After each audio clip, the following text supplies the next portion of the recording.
নোয়াখালীতে ভোক্তা অধিকারের অভিযানে দুই বিরিয়ানি হাউসকে ২০,০০০ টাকা জরিমানা। নোয়াখালীর সদর উপজেলা টাউন হল মোড় ও দত্তেরহাট এলাকায় জাতীয় ভোক্তা অধিকার সংরক্ষণ অধিদপ্তরের বিশেষ অভিযানে দুইটি বিরিয়ানি প্রতিষ্ঠানের বিভিন্ন অনিয়মের দায়ে মোট ২০,০০০ টাকা জরিমানা করা হয়েছে। একই সঙ্গে বাসি খাবার জব্দ করে ধ্বংস করা হয় এবং প্রতিষ্ঠান দুইটিকে সতর্ক করা হয়েছে। মঙ্গলবার ২২শে জুলাই জেলা কার্যালয়ের সহকারী পরিচালক অতিরিক্ত দায়িত্ব মোহাম্মদ আসাদুল ইসলামের নেতৃত্বে এ অভিযান পরিচালিত হয়। অভিযানে টাউন হল মোড়ের মেসার্স হাজী বিরিয়ানি হাউসে বাসি খাবার সংরক্ষণের প্রমাণ পাওয়ায় ১০,০০০ টাকা জরিমানা করা হয়।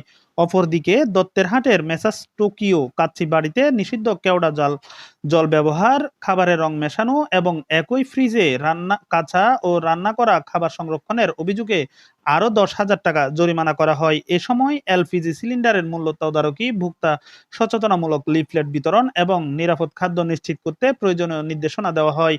ভোক্তা অধিকার সংরক্ষণ অধিদপ্তর জানিয়েছে, জনস্বার্থে এ ধরনের অভিযান ভবিষ্যতেও অব্যাহত থাকবে।